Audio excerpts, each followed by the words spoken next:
like to transition now to welcome our colleague and friend from up Route 1, Jawid Mojaddedi, to celebrate a work of tremendous importance for the field and for all those who love Persian civilization and Persian literature more broadly. It's a unique privilege we have here at the center to take moments to recognize enormous contributions to the field of Persian studies. And in spite of the severity of the present moment, I think it's doubly important that we take moments like this to reflect on works that can, in some capacity, be called the masterpieces of I don't usually like using phrases like Persian civilization in academic discourse, but I think in the case of the Masnavi of Rumi, that if there is a work, to be characterized as a piece of the canon of Near Eastern humanities or a piece of the canon of Persian literature and Persian civilization, it would of course be the Masnavi of Maulana Rumi. And so it's this that we're so honored to be joined by Professor Mojaddedi and to hear him speak about his tremendous accomplishment. Anyone who has been in any bookstore in the United States and walked into the poetry section will be familiar with those familiar white spines which say on them, Masnavi Book 1. And if you would keep going, into the bookstores over the years, you would see that section slowly grow. In 2004, you'd see Masnavi Book 1. A few years later, that would be joined by Masnavi Book 2, Masnavi Book 3.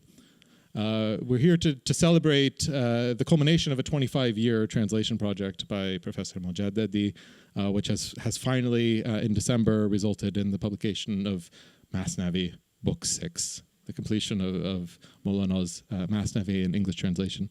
It's a major translation project, one on the scale of Nicholson's translations at the beginning of the century, and one which is marked not just by scholarly fidelity to the text of Rumi's Masnavi, but one which is also marked by a tremendous amount of beauty and creativity, even in its English translation. Will be, for those who haven't picked up these books yet, we'll certainly be hearing a little bit more of that as Professor Mojaddedi speaks about his translation process. More broadly, Professor Mojaddedi is also the chair of the Department of Religion at Rutgers University. He's a tremendously prolific scholar whose work has ranged from studies of the tabaqat literature or the Tazkere literature of Sufi hagiographies and biographies in his first publication to a tremendously useful source book of classical Islamic civilization more broadly, to festschrifts for colleagues in the field and many other works. He's currently continuing to work on the Rumi project and is currently involved in writing, researching, and publishing a biography of Rumi for a general audience. So for all these reasons and more, it's a tremendous joy to welcome Professor Mojaddedi to the Iran seminar. This is the first time that he's been here with us, but I hope not the last. Please join me in extending a warm welcome. Introduction, and it's difficult these days to sort of come as way to the enthusiasm of what's going on. That I thought, well, what better place than a Persian Study Center? Everybody else is going through with Handaradi. So there's going to be somewhere you're meant to be at the top, but this is surely the place to do so. And then talking about Maulana's poetry, and a lot of you find it uplifting and healing. So hopefully will contribute in some way to help us get through these difficult times. So what I wanted to talk about is the issue of this long work being complete or not, and the ending of it, and my exploration of this ending, and the conclusion that I've come to about it has been it's been a very contentious issue even within the tradition. There are actually book sevens of the Masnavi. Everybody knows they're not authentic, but it just shows that there was this sense that a need. Well, for the book sevens, it might be a sense that they're annoyed that it stopped. They want to keep it going. I think that might be behind it. But there's also a formal ending attributed to his son Sultan Balad that's often put at the end of the printed versions of the Masnavis. So there was obviously this need felt by people during the afterlife of the Masnavi that it should have a grander ending or some ending at all. But I wonder whether that has a lot more to do with the afterlife of the Masnavi than what did Rumi really intend, and having completed this. Those are the kind of questions I want to look at. In the process, we'll also be looking at poetry, so hopefully that will be some kind of salve that he always professes to offer. So going straight to working it. Okay, going straight to the final verses of the Masnavi. The final story is a very short story in the Masnavi. Is a story about a man who leaves in his will of instruction that his inheritance should go to the laziest of his 3 sons. And the judge has to find out which one is the laziest. And so this is the winning answer, if you like. But what's interesting about it is that he asks the first son, prove you're laziest, and the son comes with the strangest of responses, which is obviously designed to get to this conclusion. He says, well, if I meet someone, I can know them at once, or if I get them talking, within 3 days, I can know them. And if somebody asks me, you prove you're the laziest, I might say, well, I sleep all day or something. That's a strange response. So obviously, we wanted to get to a certain place with the story, and so he had that kind of response. And he gets one shot at it. I think that's an important thing to remember. The second brother is then asked, and he said, well, if the person doesn't want to talk, I have a trick. I know how to get them to talk. And then there's a short excursus about what if somebody knows your trick already and isn't fooled by you, and then you get these lines. And so the judge said, if that man won't say a word despite your trick, since he's already heard, how will you learn his secret? Tell what's true. That brother said, I'll sit there silent too. That misra, that hemistich, I think, is very important here. And it complicates things a bit. It's important because he says, man khamush neshinam. Khamush is there near the end. I'll stay silent. Also, it's just guft. I've translated it as that brother, but the person mentioned before who in this particular narrative is the second brother. I would love it to be the third brother, but it's not. And Rumi doesn't mention the third brother in the story. So that's one of the reasons why I say, well, it's incomplete. I don't think you can justify assuming it's the third brother. However, why does the second brother get 2 shots? He first said, well, I have a trick. And then the judge comes back and said, well, what if he knows your trick? And then he says, well, I'll stay silent.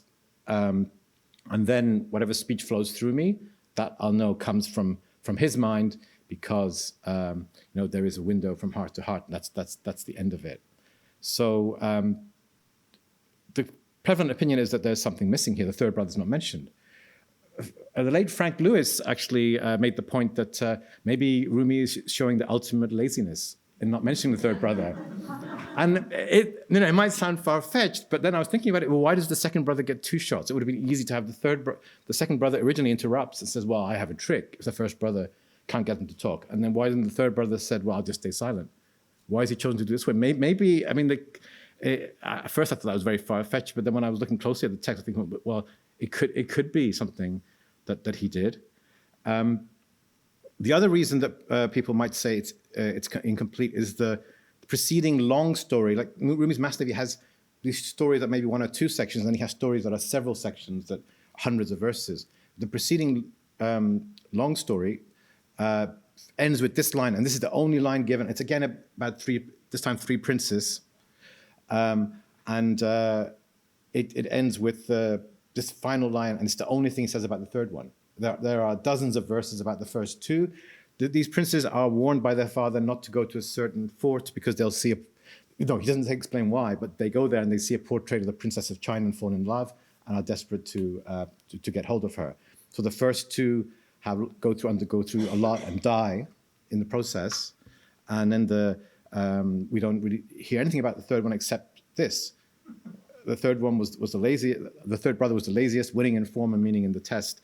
So he's the one who won. We don't know how, what he did. He's just the laziest.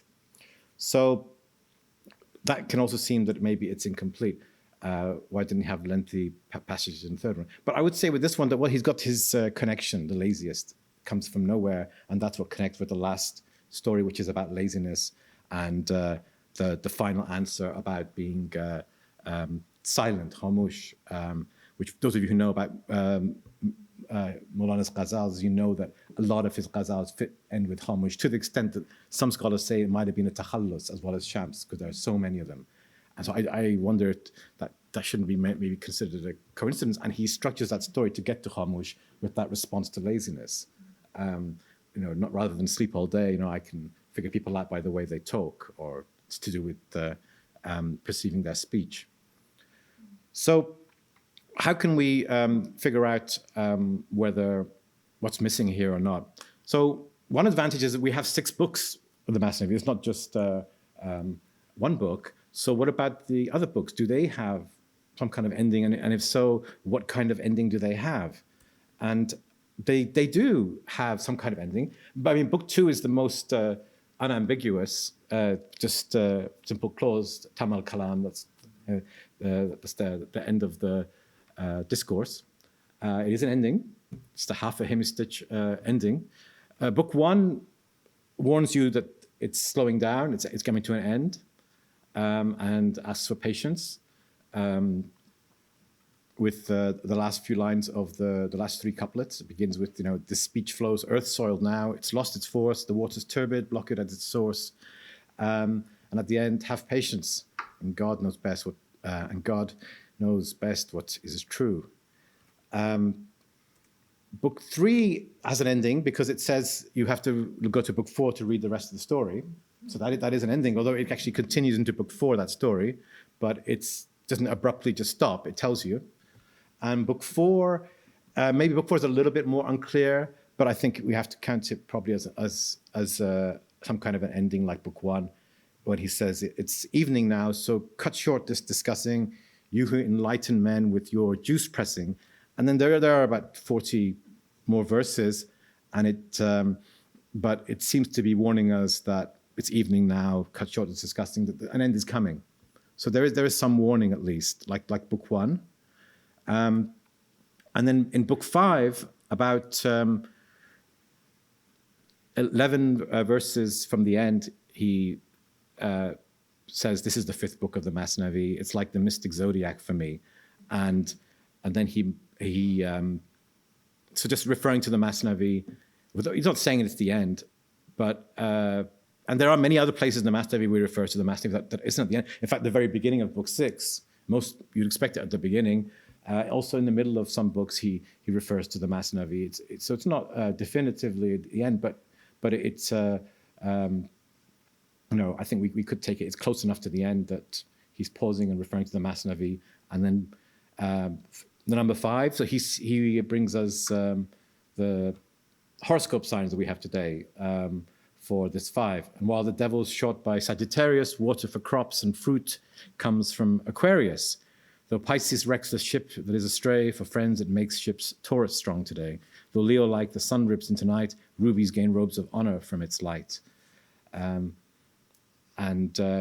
Beings have raised up from non-being their head, poison for some, for others sweets instead. Become a friend of God, wipe flaws away, so you'll eat sweets from poison jars today. Farouk met no harm from one poison bite. Candy was cure for discerning sight. It's strange that he brought Omar Farouk right at the end, because he doesn't really feature in book 5, but I suppose he just wanted to bring the Farouqi, the discernment, and sweets and poison just at the end. I think we can give the benefit of that, say this is some kind of ending. So the book 6 has nothing like that. And so we could well think that we expect a few verses at least. Another way of looking at it is to think about the beginning of the Masnavi. If it has if you expect a grand ending, probably would start with a grand beginning. And here, the popularity of the beginning could possibly lead us a bit off track. This is the famous Song of the Reed. And I did have a recording of it, but I'm not able to get it to work at the moment. So I want to read this because it's very, it's probably the most well-known part of the Masnavi, and it's shaped how people think of the beginning and then think about it in context. Excuse me, I'm not going to be able to talk without drinking water today. So listen, hear how this reed flute is lamenting. Its tale of separations it's presenting. I was cut from the reed bed, and since then, to my sound mourn all women and all men. I need the breast that's torn by separation to tell the pain of longing's explanation. When far from their true origin, all yearn for that time of their union to return. In every gathering I mourn my fate. With happy and sad ones I'd integrate. They each supposed a closeness from outside, but none sought out my secrets from inside. My secret isn't absent from my grieving, but eyes and ears lack that light for perceiving. Soul is not veiled from body, they're one whole, yet no one is allowed to see the soul. The reed flute's cry is not mere wind, it's fire. Become effaced if you should lack this fire. Love's fire is what makes every reed flute pine. Love's fervor gives the potency to wine. The reed is friend to lovers forced apart. Its melodies tear veils off from the heart. Where's antidote or poison like its song, or confidant or one who's pined so long? This reed describes a blood-drenched path to you, stories of passionate love Majnun once knew. Just the unconscious can perceive it here. What tongues tell only satisfies the ear. Our days have turned untimely due to grief, consumed by burning aches without relief. Though days were spent thus, say, we couldn't care. You stay with us, holy beyond compare. Unless they're fish, water can easily sate, but those with shortage feel the day drags late. The way the right must feel, the all can't tell. My speech must be concise, and so farewell. So this is taking on this huge legendary significance, the Song of the Reed. And so I think the general opinion is that Masnavi begins in a grand way. This is the first 18 verses. In total, there are 34 verses in the verse introduction. But when you look at it in context, and this is something that Dick Davis wrote a chapter about the beginning of the Masnavi in the memorial festschrift that we wrote for Norman Calder. Dick Davis was actually, many people are surprised that I was a student of Norman Calder. Dick Davis did his PhD with Norman Calder. And when he did the memorial festschrift chapter, he began it with explaining that in Iran in around 1970, Norman Calder taught him the alphabet and the basics of Persian. And then they started working on the Masnavi. That's why he wrote this chapter on the Masnavi. So actually, it's part of the reason why I ended up doing things this way was that I was doing this anthology of Islamic texts, which Norman Calder had started. And he'd only agreed, I remember going to his office, he only agreed to do it if we would work with him. And then he became sick with terminal cancer and died. And we wanted to do it the way he wanted to do it. So I had this idea that I had to try doing this way, although it wasn't what I would have independently thought of. And Jerry Clinton, who was professor here in Princeton, he was the real motivator. He, when I talked to him about this, he said, yes, you have to do this. And then he really admired Dick Davis, and he worked with me at the Small World Cafe, trying to hone my skills and trying to be able to do this. So I don't think I would have come in this direction if it wasn't for Jerry. So it's very nice to be able to come to Princeton and talk about this. And that last line, the way the right must feel, the royal can't tell, my speech must be concise and so forth. Well, I can actually remember the scene at the Small World. He said, use that as your touchstone. He was saying that he liked that one a lot. And he said that always go back to that as what you've got to model the rest. So that always reminds me of him. So going back to Dick Davis's chapter, so he points out, he also translated the Conference of the Birds. He's very well known for that. The second edition of the Conference of the Birds has the introduction included as well, which is about 600 verses. And he didn't include it in the first edition because he felt that most people wouldn't want to read it. It's part of the convention of Masnavi writing to have such an introduction, beginning with the Hamd and Salat and the praise of God, the messenger of God, companions and family, and also some other holy figures, before getting into the poem. And Rumi, the Maulana, of all people, doesn't have any of that. He begins with Bishno. And that's a conscious decision and a very subversive decision. And more than that, Dick Davis points out that he begins with addressing the reader, Bishno, rather than coming from a very high level, he comes to the level of the reader. And I think that's something that is very distinctive of Maulana, even in his ghazal poetry as well, that the reader is not simply an onlooker into his world, but is drawn into it and is addressed directly much more frequently than other poets do. So this is part of what he's about. He wants to connect. He wants to give you a message. He doesn't want to intellectualize and give you a verse to think about for the whole day like you could with Hafez, which is probably why Hafez is used for fall, for bibliomancy, not Maulana, because you can read a lot into a Hafez line. Maulana's lines are, he's not interested in ambiguity. So the other thing that is that connection and being at the level of the reader, as well as the shortness and addressing the reader directly, all of it very innovative, and Maulana's decision to go against the grain. And on top of that, he doesn't have a basmala. It's probably the only book in pre-modern Islam which doesn't have beginning with Bismillahir Rahmanir Rahim. He's not being sacrilegious or heretical or anything. In the tradition, what the Mevlevis say is that these 18 verses are his basmala, beginning with the beh in Bishno and ending with the meme in salam or salam. That's what the Mevlevis themselves say. And so why would you even do that? It's kind of, I don't know, it's just, you might think, well, it's a bit pointless. It doesn't take much to have a basmala, but maybe it's just underlining the point that he's made decisions about the beginning of the Masnavi that are very different to what is conventional, and what bigger way of highlighting this than to leave out the basmala and have this instead.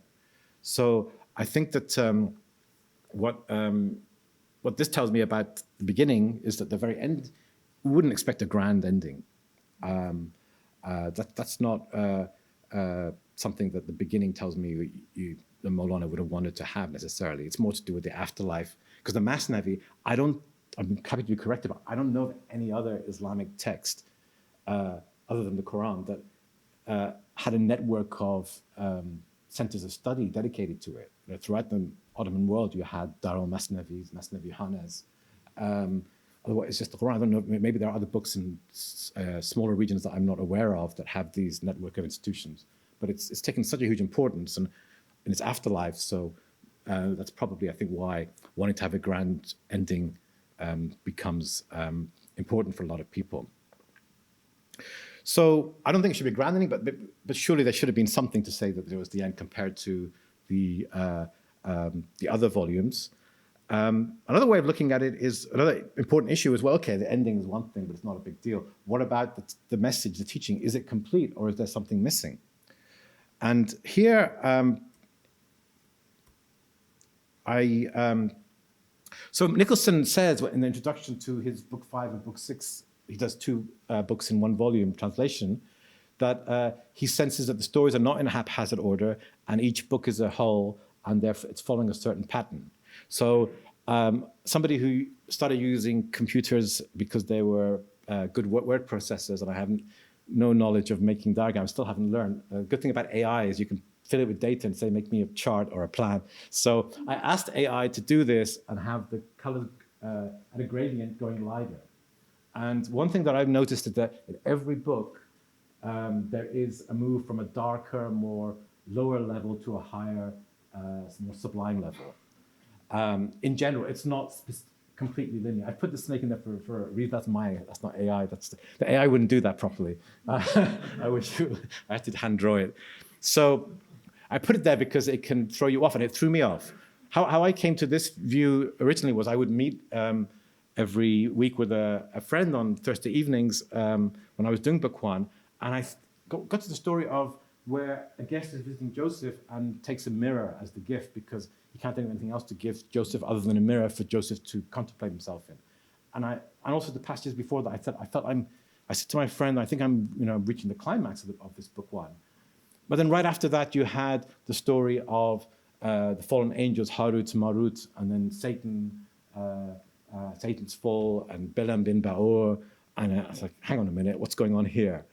And but actually, in Rumi's time, there was another scholar, Najmuddin Razi, in his Mirsad al-Ibad.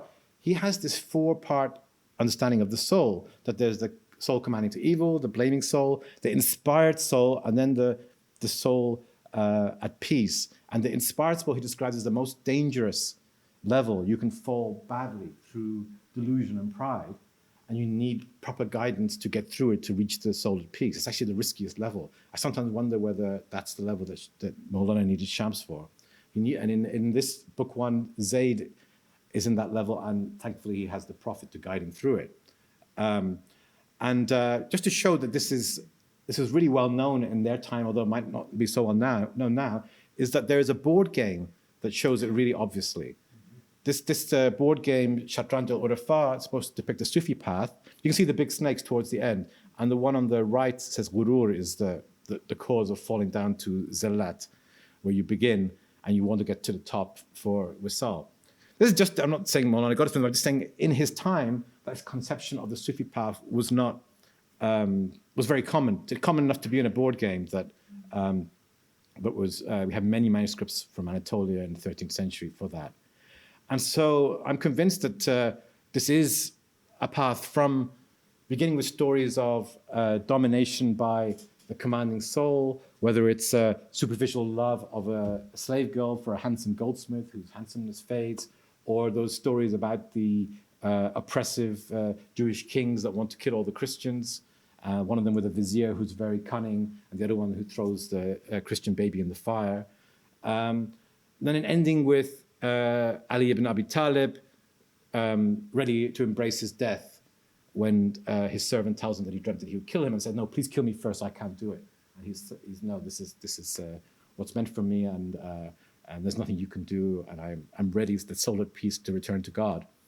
And before that, he also controlled his lower instincts, because when he's about to kill an enemy in a battle, the enemy spits in his face, but instead of killing him, he throws his sword away. So I do believe that there is this movement in that book which is most familiar. You see it in other books as well. In book 2, it's more about seeing through people. So there are these wonderful stories at the beginning about how fellow dervishes trick a dervish with a donkey by promising to look after him, mistreating it, or in one case selling it, and then getting him to chant "the donkey's gone" as his zikr, and then saying, "Well, you must have known that we'd sold it." Then you move on to being able to see through the wicked. And the famous story there is Muawiyah and Satan. Satan wakes up Muawiyah and says, "It's time for Fajr prayer, get up." But Muawiyah is too shrewd, wily to be taken in. He says, "You're Satan, why would you want to help me?" And then figures out, the conclusion is that he wanted to prevent him from having the anguish of having been late for the prayer. So which would have been better for him than being on time but not having that depth of feeling. And ultimately, you have an ascetic in the desert, and most people, after seeing his miraculous bringing of rain, become devoted. Some still don't, but it seems to be about seeing through appearances. And you can see this in other books. In book 3, there's the elephant's story, people whose lusts control them over their reason, and they fall afoul. And then the problem with reason, the elephant in the dark house, is a good example that it doesn't give you the full picture. Everybody's feeling a different part of the elephant and deducting in different ways. And then by the end, you have the minister of the servant of the Sadr, who everybody tells him he's going to kill you when you go back there because he's been blamed for something he didn't do. But out of inspiration through love, he returns to him anyway and forgets all reason to do so. And that's the superior one. Book 6, which is the important one here, is in the beginning, there's a prayer from Rumi about being saved from one's own will. And you have at the beginning this mistaken reliance on one's own will. There's a memorable story of a Turk who's told about a tailor who swindles everybody, and he says, "There's no way he's going to be able to swindle me." And then the tailor makes him laugh so much, he completely is caught off guard, and of course he fails. And then there are these stories about treasure scrolls, and the people have information about a treasure, but the first one can't find it because he's relying too much on his own will. In the final step, he's supposed to shoot a bow, but he he is trying too hard, and that's explained. That's why he couldn't get it. The second one, a man from Baghdad goes to Cairo because he's had a dream that he's going to find the treasure in Cairo, and he can't find it. And someone in Cairo says, "What's wrong with you? I have all these dreams all the time. I don't follow them. In fact, I had a dream that there was treasure, and it was on this street, on this number house in Baghdad. Well, that's my house." But then he realized, I had to come here to see you in order to find the treasure. That's why I came to Cairo. There was some truth in that inspired dream. So laziness, in terms of not using your own will, bringing yourself out of the way, there's a long history in Sufism of talking about this. It was a controversial issue. Some of the more harmonizing Sufi authors would condemn what they called tark al-harakat, which literally meant abandonment of your own willed movements and actions. But I think Maulana is very much for it. In the introduction of Book 5, he also talks about the abandonment of effort of one's own will when you've reached the end of the path. And so laziness actually, I think, does fit in there. It does make sense that it should end up with laziness of a kind that that brother says that I stay silent, and whatever speech flows through me, I'll know that it's come. If that great kind of speech comes, I know that that's come from him, and that's how I will know and recognize somebody who has that high level of speech. So I think that it's reached the right level, and that's where Maulana wanted to go. But maybe there was a rush. So just to be fair to Nicholson and others, I made it look very easy in that diagram. The problem with the Maulana is that he doesn't stick to, let's have everything dark here and move to the light. So, for instance, in the very first story, 100 verses in, he comes out with one of the most sublime passages about love, and this is due to an association with love after discussing the love of the slave, the fickle love of the slave girl for a goldsmith, and then he talks about the sublime levels of love. So it's really easy to be thrown off from getting a sense that there is this movement going on from. It's through the larger units of the multi-section stories that's happening. And maybe some of these passages are those kind of inspired passages in between through association, and Maulana's not worried about talking about the most sublime levels within that framework that he has. Another example is from the story of the first Jewish king that wants to kill all the Christians. You know, it's a really dark story. And you have a passage like this about spirits being freed at night and returning to the body in the day, and how the friends of God are like this all the time in a sleeping state. Not a negative, dark kind of passage. So they're not exclusively dark, moving to the light, but in kind of bigger steps, it is. So.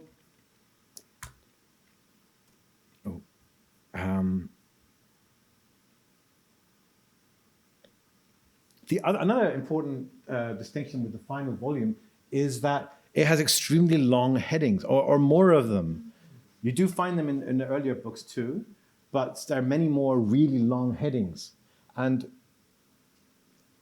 before I looked into that, I wondered once, well, maybe he did that because he was running out of time to do with verse. He just put it in prose instead. However, this one, for instance, it's followed by this Persian I'm copy-pasted from Ganjur, so it has lines on this particular one. I couldn't get rid of those lines because it's hypertext, I think.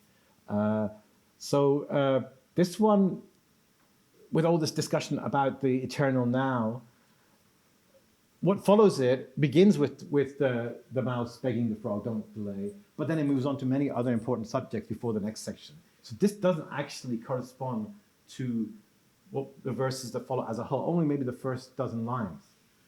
So what exactly is this? And why is it so long is puzzling for me still, really. So I was thinking that this couldn't have come after the text.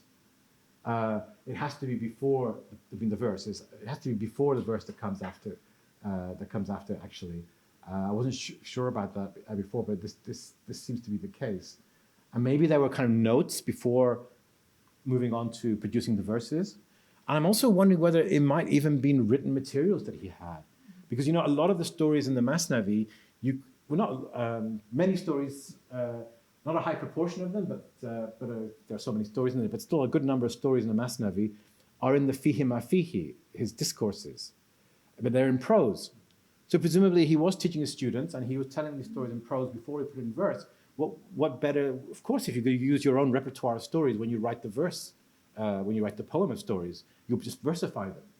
So maybe there was some notes were being used and put there as markers that this is what we want to, this is what we have, and then the verse afterwards maybe you could think of as something that he was inspired to write through poetic or prophetic inspiration. And for Maulana, he's very clear that he believes this is prophetic revelation. Famously, Maulana's Masnavi is referred to as the Quran in Persian, and people sometimes debate about when did that start. Well, he himself calls it the Quran in Persian, and he makes an argument for it in the middle of Book 3, where he quotes the Quran regarding the hills and the birds, repeating the Psalms of David. And so he said, well, the hills and birds can utter wahi, revelation. Why would you doubt that the friend of God can do so, a human being can do so? He actually is presenting a structured argument for it there. So it's not, there's no ambiguity. In the Fihi Ma Fihi, many places he says, like one place he said, I've come to preach to you, but I'm sorry I can't today because inspiration is not coming. I only talk when I'm inspired. So he's unambiguous about where he thinks his inspiration is coming from. So maybe, the notes or the headings were markers, and if we take him at his word, the poetry was something that was through some kind of inspiration. And that actually, I think, fits in with his understanding of inspiration. In the Fihi Ma Fihi, there is a passage where it's very well known because I think Arbery quotes it at the beginning of his introduction, where he describes his poetry as being like tripe. He says it's something really disgusting to me, but people want it, so I put my hand in and I serve them this tripe. And the first reaction is, well, what kind of modesty, and why would you write so many verses if it's like tripe? Well, actually, the continuation of it is this, and I think this is actually more significant because he shows how he had preparedness for this role through his studies. So he says a few lines down there, I studied many forms of knowledge and went through much hardship for this, also that the learned and the scholars, the clever and the deep thinkers may come to me and I can expound to them subtleties, obscurities and rarities. God wanted this. He gathered together all those forms of knowledge and brought here all those endeavors so that I could be preoccupied with them. What can I do? So I think that this could apply to poetry as well. Certainly his Masnavi shows his knowledge of us. We saw astrology there, medicine, philosophy, jurisprudence, theology, of course, Quran, exegesis. You can tell his education from the Masnavi, what a wide range he had, but also writing of poetry. And even in his biographies, they talk about how he loved Mutanabbi, and Shams would criticize him for this. And so he was somebody who had studied poetry, and he seems to be saying here that gave me the preparedness to do what I'm doing now, at the same time that he talks about it being divine inspired. So that combination is not an issue for him. And so it's interesting for me that he has a number of opinions about the nature of prophethood that vary with conventional opinions. He critiques the idea of understanding Khatim al-Anbiya as meaning the last. He thinks that that's kind of insulting. It's the best, it's the greatest, like you put the seal on this. And that's what's important about it. And you would kind of expect that from Sufism, because the idea of some kind of continued prophecy is there amongst most Sufis, most famously Ibn Arabi, where he says that only legislative prophethood, Nubuwwat Tashri'i, has come to an end. But there is other kind of, obviously a connection with God and the mystical endeavor has to continue for Sufis. It can't be closed completely. So Maulana writes here, when they say that Mustafa was Ummi, they do not mean that he was incapable of literacy and study. Rather, the reason why they say this is because literacy, knowledge, and wisdom were innate Madarzad in him rather than acquired? Was someone who inscribed words on the moon unable to write? Etc. So his idea of revelation is not this kind of helpless, clean slate like an illiterate prophet who comes out with words that are involuntarily. He doesn't even see the Prophet of Islam as being somebody who was illiterate.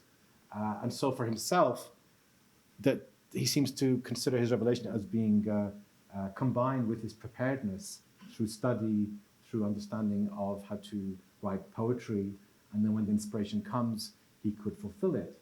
And he would edit it, maybe edit that, they would edit down some things like the very long headings that we had, and add endings, add introductions, and so on, like we do with our books. That his understanding of divine revelation did not exclude those possibilities.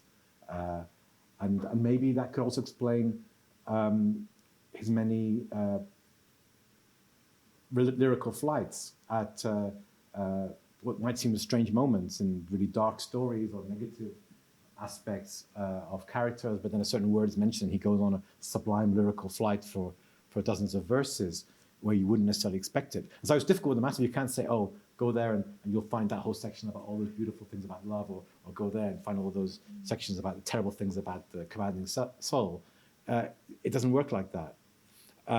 So possibly an explanation that could be the inspiration. I'd written earlier about this, the ebb and flow article, and I'd also suggested that he didn't want the reader to be thinking with his intellect while reading this, so he would deliberately disrupt the narrative. He didn't want the reader to be thinking ahead what's going to happen at the end of the story. In fact, he even says that in book 2, that the reader wants to know what happened to the donkey, one of those donkey stories, but I've got important things to say now, he says. So he says what he wants to say and then goes back to the donkey.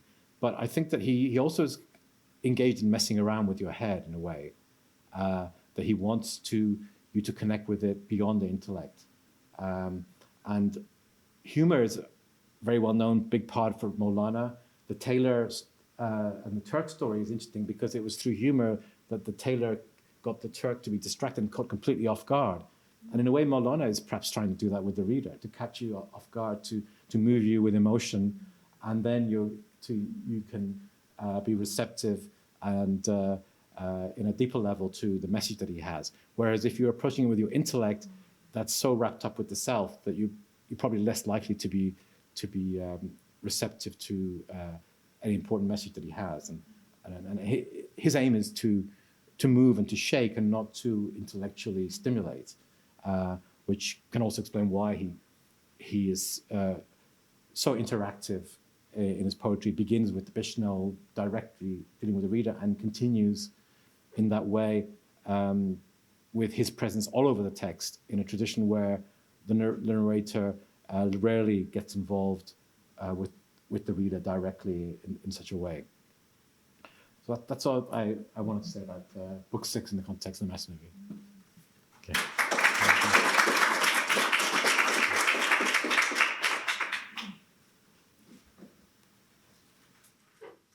Thank you so much, Jawid John. Good way to end a talk on the ending there. To leave it open. Are you open to taking some questions? Yeah. So please, I'd like to invite some questions from the floor if anyone. Yeah, thank you very much for this really nice talk, and I really enjoyed that. I wanted to ask a bigger question on your translation project. That how do you work for 25 years on one project and with these ups and downs? So when I translate very short things, but it can happen that there's one sentence where I get stuck. And then I lose interest, maybe I come back at some time, but there are some things that are difficult to solve.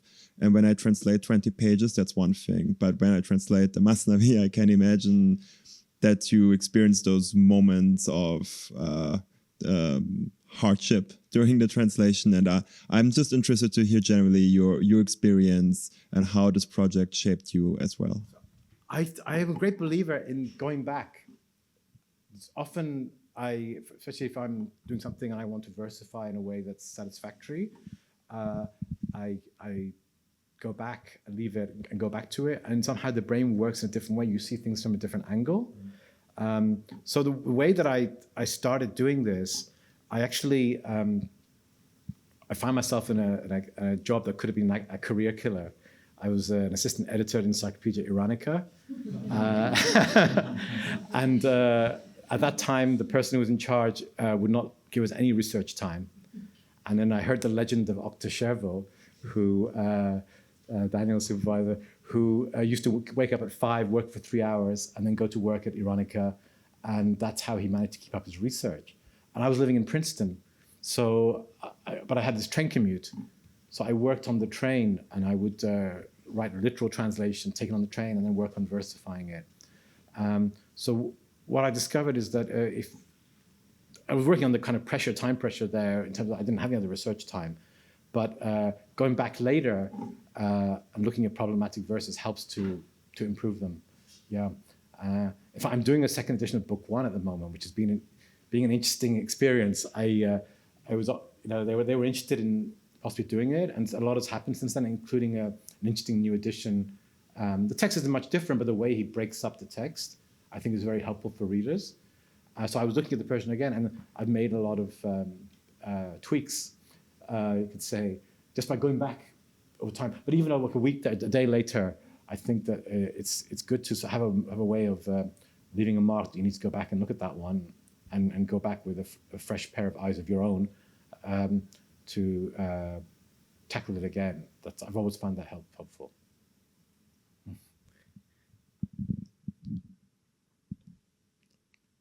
Well, maybe I'll ask a question here. I'm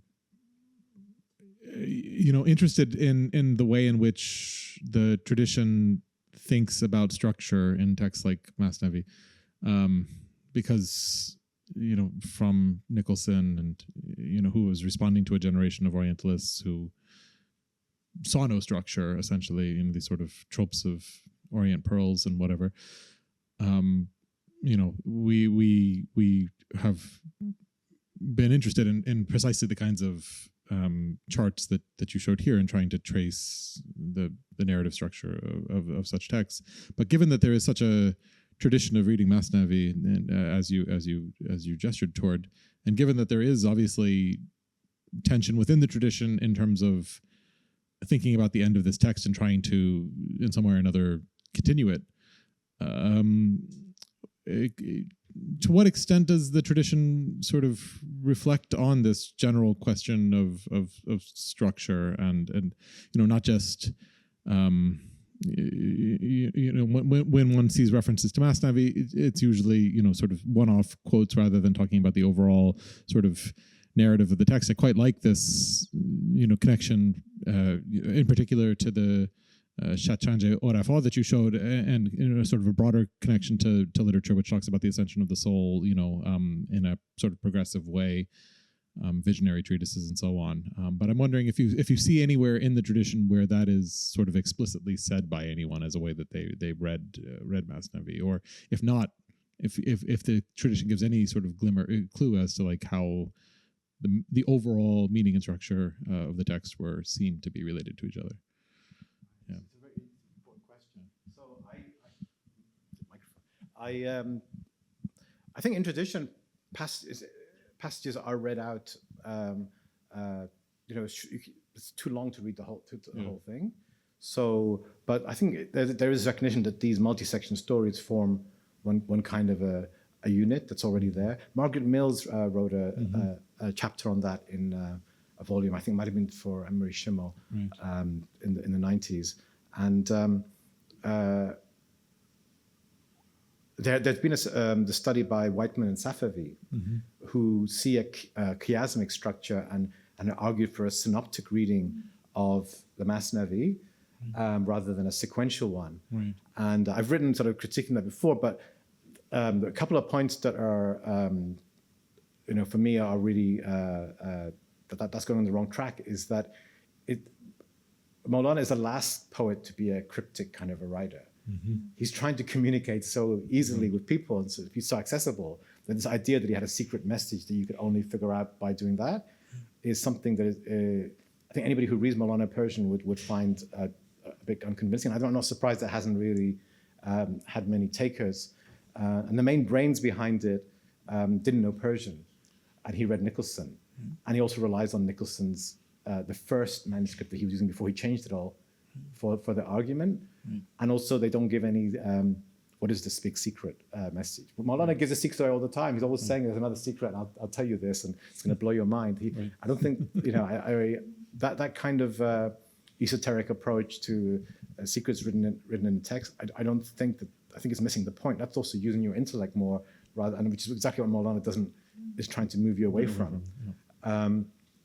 So I think that, but I think that there are stories that are clearly chiasmic, but it's not being used for the purpose. I think it's being used more to get away from getting you in a lull where you're expecting what's coming next in a linear fashion. So within the tradition, I've not come across anybody making that connection with the Shatranj or Al-Urafa. In the Whiteman Safavi theory, they argued that there was the three-part, because they need the symmetry. So 4 stories were for the commanding soul, and 4 for the blaming, and then 4 the major stories for the soul at peace. However, then the Satan, Harut and Marut, Bilam, they all become soul at peace. So obviously it doesn't work. So that's more putting in the theory before the actual empirical evidence. I've not come across anything within the tradition where people are looking at structure, but there is one thing that I should mention. So Julian Boldick wrote a chapter on medieval poetry in an obscure volume published by Brill, the name of which I've forgotten. And he mentioned as a kind of a dismissive remark, he says that everybody knows that the 6 books are based on the princes in the Attar's Elahi Nameh. And he doesn't give any reference, but he kind of says, oh, it's well known. And everywhere I've seen people mention it later, they all just refer to Boldick. So I don't know where he found it, but maybe it was within the tradition. And then I've been looking into it, and I didn't discuss it because it's kind of many steps removed, but it could potentially work. So if the first one, I think the idea of being with the nafs, being important, that works. But he doesn't see a sequential development at all. He doesn't talk about that, just a main theme. The second one is problematic because in Ilahi Nameh, it's magic. But then it does mention the Ilahi Nameh magic is Satan. And then what's Satan? He's the one who couldn't see the reality of Adam. So you have to make these steps removed and then think, well, maybe book 2 is... So I think there could be something in there, but it's a shame we can't find out where did Boldick get this from. And maybe from within the tradition, they understood what were the main themes. And then book 3 and 4 with knowledge, clearly the themes, and the cup of Jamshid is one of the desires of the prince. So I think that there could be something in there that came from the tradition. Otherwise, what was Boldick referring to say it's well known? Because it certainly isn't well known in academia in Europe and in North America. And I haven't seen it anything in Persian, but he must have, I assume he came across it somewhere. But he dismisses it because he says that he's not following within a volume how it progresses. It doesn't see any pattern. And then he argued that, well, book 3 goes into book 4, so you can't say each book is a complete whole. But I think you can do that. Book 3 is about the intellect compared to the lusts and then inspired knowledge. And then book 4 is exclusively focusing on intellect, philosophical knowledge, and inspired knowledge. So they are kind of, they're joined together, but because they're all to do with, both to do with knowledge, but they are also independent. So I think that may be something that he got from the tradition. But I don't know where. He doesn't give any references. Sounds like something for graduate students to come check out. You got some keywords there. Hassan. Thank you so much. Speaking of graduate students, just very quickly, which tradition are we talking about? And as an invitation to just reflect broadly, if you mentioned the Ottoman reception, and I'm wondering, in South Asia, there's been a long tradition of writing long shuruhat and commentaries on the Masnavi, many of which are actually never printed and lie as manuscripts in various libraries in South Asia and elsewhere. So I'm wondering if you've had any engagement with that South Asian reception of the Masnavi. That's a question about the past. I have another question about the future, which is, 25 years into the translation project, and now you have AI which can produce graphs and which can also, for those of us who've experimented with it, give out translations of Persian and Urdu poetry that are clearly not very good, but that perhaps are going somewhere. And so, any reflections on the future of literary translation in the age of AI? Yeah, we're all doomed, aren't we? Yeah. So the first one, I think it's a really good point. That I'm sure there's a lot of to be discovered from the South Asian commentaries. I'm not familiar with them, but yeah, I think people forget so much. I mean, even I always point out to my students the presence of Maulana even in popular like Qawwali, like the famous Allahu beginning with verses of Maulana, being based on a Radif in a Maulana Ghazal, is obvious example, but very, very prevalent. I think so much of Persian studies in South Asia is kind of being marginalized and not really taken as seriously as it should be done. But hopefully in the future hopefully you're working on something like that that will change it.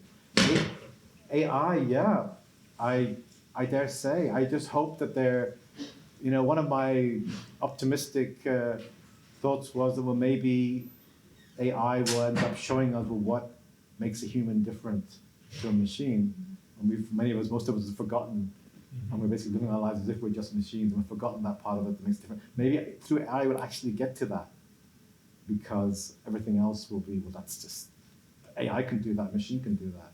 Maybe ultimately that's going to be the positive out of it, that we come to discover what makes a human being different. And one hopes that can be reflected in creative works, including translation. I suppose literal translations might be more doomed, because there's,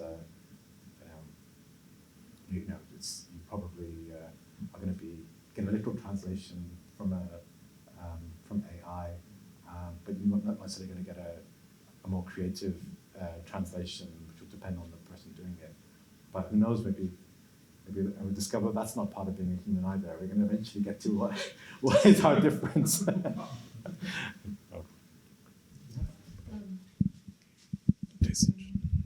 Thank you so much. This was such a treat. And I think just thinking with you about the importance of endings and perhaps the unimportance of endings has been really provocative. I just wanted to ask, given what we know of his framing of the beginning as, having this resonance with the Quran, would that add any insight to the way that we might think about its ending? That's one small question. And the second is just a way to get you to say a bit more, because it's such a treat. Was there anything in Book 6, in your most recent experience of wrestling with this text, that would perhaps allowed you to untie some knots that had persisted when you were working, when it comes to his position on certain things, or did anything come into more clarity, given that this was sort of the last work of this volume? Or similarly, were there things that became more confusing about his position on certain things or certain questions in the way that he treated them in Book 6? And maybe that's too open-ended, but just a way to get you to talk a bit more about this volume. Right. Thank you very much. The Quran is, so this issue about the Masnavi, meaning the Quran in Persian, most people will point out that it contains far more frequent citations of the Quran than any other Masnavi poem, like many, many times more. And if that's just the citations, and then the indirect allusions to the Quran and the Hadith material, it's in almost every page you'll find at least a few, and there are works by Iranian scholars in particular who've noted all of that down. So I don't think the structure of the poem, in terms of the order of material, I don't think that reflects the Quran so much. But I'm pretty convinced by the Karam Mustafa's argument that the alternation of voices and deliberately hijacking his own stories is something to do with seeing the value in the interactive nature of the Quran. something that's in the Quranic study. Sometimes it's very much text-based and looking at the structure, but actually what about that, how it's received by the readers? And there is value in breaking things up and in returning back to them later and constantly keeping the reader interactive and engaged and in touch with what the bigger message is through these referential stories. I think that's something that is often overlooked when we just look at the Quranic text and say, well, that looks like a structural fault line, something's going on here, rather than understanding how it ends up being received by the reader. And I think Maulana was very attuned to that. I have a feeling that he dreaded being boring. And people thought, in the Fihi, one of his students falls asleep. And he has a great positive take. If it happens to us, we should use this. So obviously, this student is totally at peace with everything that I'm saying. My teaching has worked. But I think that he maybe it's his way of trying to transform the reader. I originally liked Rumi when I was reading them in a very far removed style. My first exposure was Idris Shah prose tales of the dervishes. That since I'm from Afghanistan, someone in England said you should read this, and I remember I always liked the stories that came from Rumi and his Masnavi. I think that's where I came across the name Masnavi. Somehow I came across it when I was a teenager. It's the only place I could possibly have come across it, and it really made an impact on me. And his stories, why were they different than the others? I think he just adds more twists. He gets you more and more astonished than the other authors do. And I think that's part of him wanting to keep you engaged, even breaking up the stories is part of you keeping you away from getting into what happens next kind of mode and keeping you alert and engaged so that you get prepared for him to make an impact with his message. I think, and it makes, I found Karim Mustafa's article on that quite convincing that that's from the Quran. What other text is like that? In terms of the teaching later, I think he's really consistent. I don't think there's, one of the things about the Masnavi, I don't think there's much in there that's new, or the way he says it is he's obviously wants to be creative and impactful. But the only thing that stands out as being very unusual is his creative evolution passages. That I was a mineral, then I became a plant, and that's quite unusual. But I think Ibn Sina has something like that, and Mullah Sadra as well. It's not totally unique in Islamic intellectual. Probably, obviously for Maulana, we'll be looking at Ibn Sina. He might have had some inspiration for that. But that's something I've not come across other Sufis writing so much. He has that twice in the Masnavi. It's not a highly prominent, but it's the only thing that I've come across that I hadn't come across before in other Sufi writings. Maybe I haven't read it now. Maybe there is somewhere more in Sufi writings, but I hadn't come across it before to talk in those terms of creative evolution. Okay, we have time for maybe one last question, if that's all right. So, Eric. That's the question. Thank you so much. I have a question about, I guess, the weight we give to endings in general. And I think it seems to me such a modern or even modernist conceptualization of a narrative structure in which the ending quilts everything together and has that immense weight placed upon the ending to give coherence to a narrative. And I guess my question is, I mean, in like the without giving a hard temporal distinction, within like the pre-modern, Ottoman commentaries or other commentaries, I mean, is the ending even as a concept like problematized in that way? Like, is there that expectation that an ending should have some kind of summary quality, or is it the introduction that gives it that anchor? That's an interesting point. I don't think it, even in the other, most of the other volumes, that the ending necessarily has anything that isn't already there earlier. So, like, I thought that with book one, that it already reached the climax only 3/4 of the way through, with the mirror story, which was, but when it does end, it does reach a similar kind of climax. In book 6, in Laziness at the end, the obvious one you'd expect from Sufi literature before is die before you die. And there are stories earlier in the volume, before the end, that illustrate that point. That's obviously more than laziness. I have a feeling that he wanted to get to that silence at the end. I'm trying to be positive and say that I think he reached what was the ending for him, but it wasn't supposed to, the point that you make, that it wasn't supposed to be a climax right at the end, like some big secret message and destination is found. Not like Conference of the Birds, when they finally discover what the Simor is.